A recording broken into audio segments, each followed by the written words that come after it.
everyone, it's Elizabeth from Elpis Astrology at elpisastrology.com. Thanks for joining me today. So today I am going to talk about the second half of March 2019, and I will include the full moon in Libra. So we have the Spring Equinox this year on the 20th of March. And this is a time when those astrologers that follow the tropical zodiac start their new astrological year. So the sun will be at 0 degrees of Aries. What's interesting is we have this day as when the full moon in Libra occurs. And the full moon at Libra will be at 0 degrees. And we spoke about this before. So this is going to be a critical degree that says it's the beginning energies of everything Libra. And because it's a full moon now, it's also letting go. So I'm going to go through a few things around the sign Libra to maybe help you better understand what kinds of things could be coming up. But I will be putting in my notes below this video each of the signs, the astrological signs. I will be giving you my take on what area of your life I think will be affected by the full moon. So look to the notes for that information, not in the video. So when we think of Libra, sometimes you could say that it's law and diplomacy, it's relationship minded, but it can also be a little bit of a fence sitter.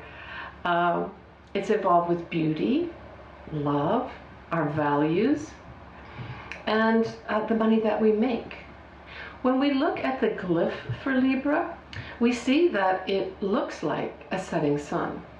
And this is to depict the situation where we see partly things lit up, but then there's another part on the horizon that's getting dark. So we half see and we half don't see. And this also represents the scales as a symbol, right? And that represents our laws of society.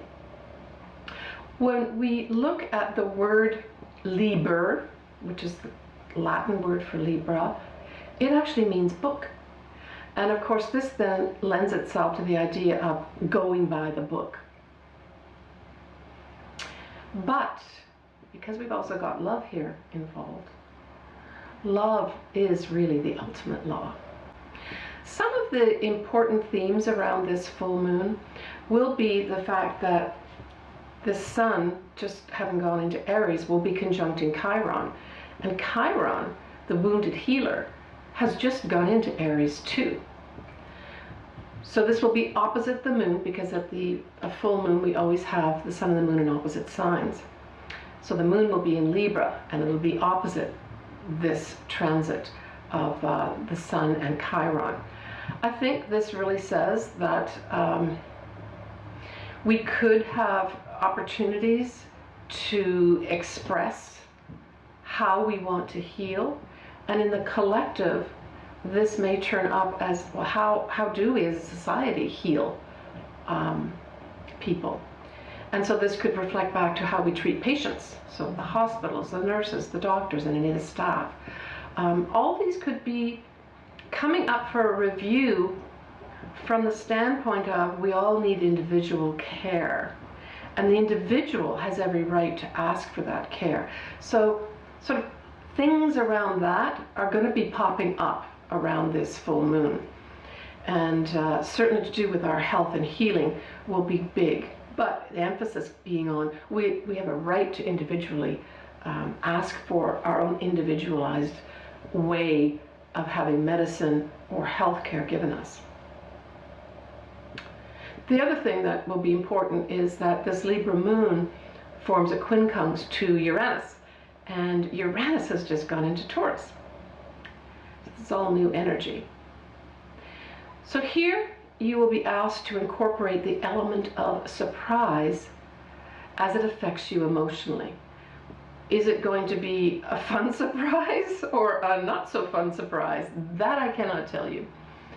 But certainly they will be exciting, electric, and for some, maybe even eccentric. We also have Mercury, which is still retrograde in Pisces, sextiling Saturn. And that Mercury is still in conjunction with spiritual Neptune. So to me, this is casting our thoughts or having discussions about reviewing how we incorporate spirituality into our lives, especially as it relates to our thoughts and how we think.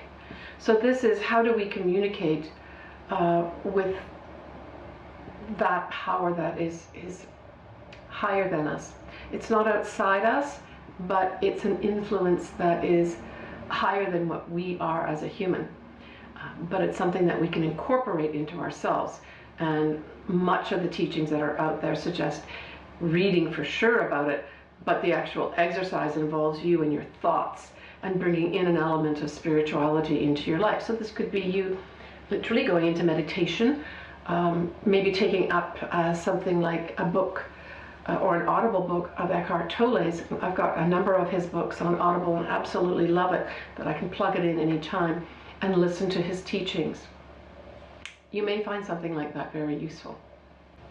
We also have Venus squaring Mars, which sextiles Jupiter. They're all at 23 degrees, but in different signs.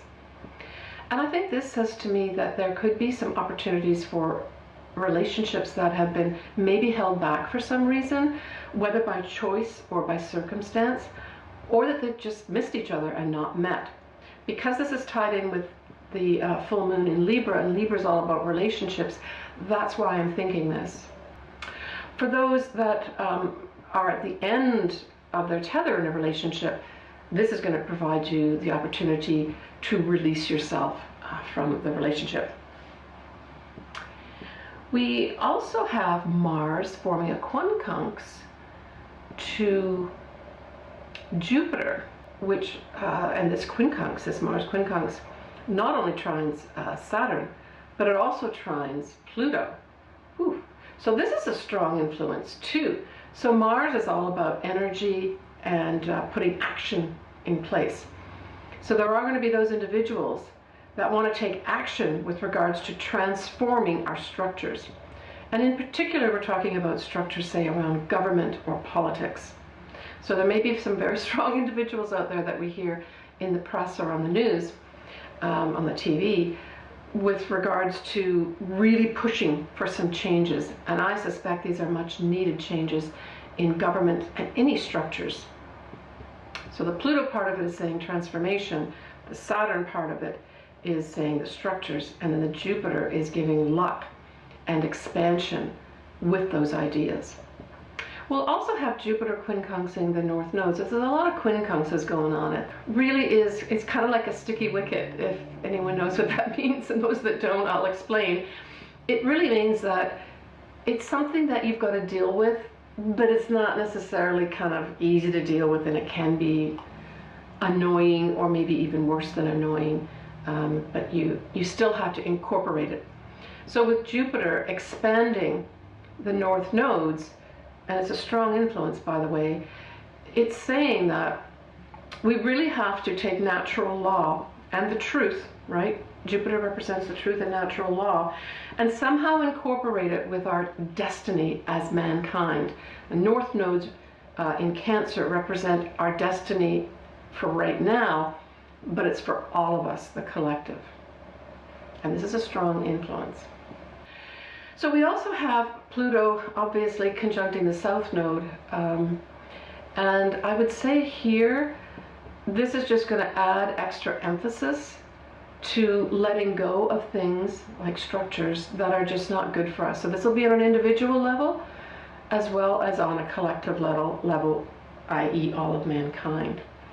And it's at a 1 degree orb here. 1 degree orb's very, very close. That's Pluto conjunct the south nodes. All right, I'm going to finish up with this last aspect, and I'm sure it will be good news to those who are waiting for this Mercury retrograde in Pisces to end and the confusion and fogginess to lift. So on the 28th of March, we have Mercury in Pisces going direct at 16 degrees. And this is very close to the degree point that the new moon in Pisces was. So that was on the 5th, 6th of March. It was very close to 16 degrees. So I see a tie-in with whatever became very confusing, or even if there was deceit, deceitfulness or missing information or miscommunication that happened at the new moon, this is going to start being cleared up around the 28th of March when we have the Mercury going direct. And because we have this also tied in with the new moon at the beginning of March, look back to see what came up that was, especially something that was confusing to you, or a message that you didn't get, or a message that you tried to get out that you couldn't get out. You're going to get opportunities to do that from the 28th of March onwards. Look really to the beginning of April to see the fog and the mist really clear completely and have that Aries sun shining on you and giving you new impetus to move forward. All right, that's it for me. I wish everyone a great second half of March and happy spring. A good time, I suppose, to clean things up around our homes and maybe even in ourselves. I'm going to be doing a cleanse with my daughter around that time. Take care. Leave me any comments or questions that you have, and I will see you in April.